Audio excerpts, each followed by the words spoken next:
and felt the relief of cool air on her clammy skin. 5 dreams in less than a fortnight. That was the sign. She would go to Aunt Eustacia today. The remnants of the dream dissolved, replaced by a hum of anticipation and a tingle of apprehension. Victoria looked at herself in the tall, cloudy mirror. The warning had come. Today she would learn just what that warning portended. 1. Miss Victoria Grantworth's 2 debuts. Vampires. The Gardellas were vampire hunters. Victoria was going to hunt vampires. Victoria, dear? Lady Melisandre's gentle voice held the barest hint of reproach. You may commence with pouring. Victoria blinked and realized her mother had been sitting with her hands folded perfectly in her lap, whilst their 2 guests waited with empty teacups. Of course, Mother, I apologize for my wool gathering, she added, as she raised the ivory teapot. Her mother's favourite vessel, brought from Italy by her mother when she wed Herbert, Lord of Pruitt Shaw, was painted with images of Roman cathedrals. Fortunately, the 2 guests at hand were Lady Mellie's oldest and dearest friends, and they would not be offended by her daughter's lack of attention.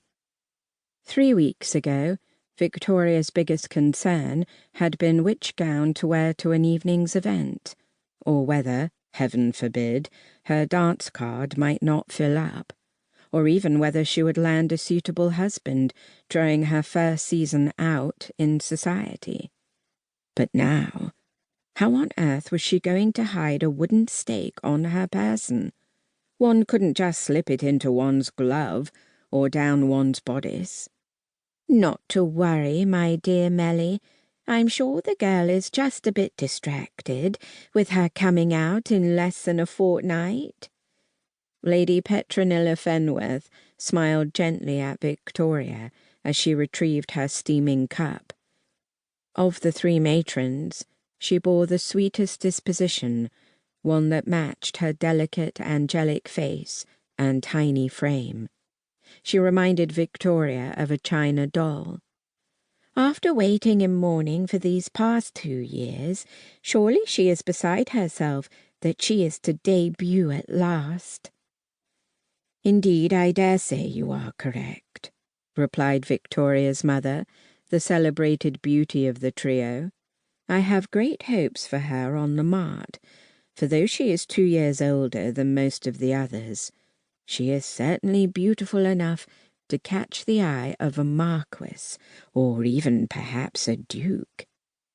She looked fondly at her eldest daughter, who had replaced the teapot and now tried to appear interested in the ensuing conversation, which was being carried on as if she wasn't even present.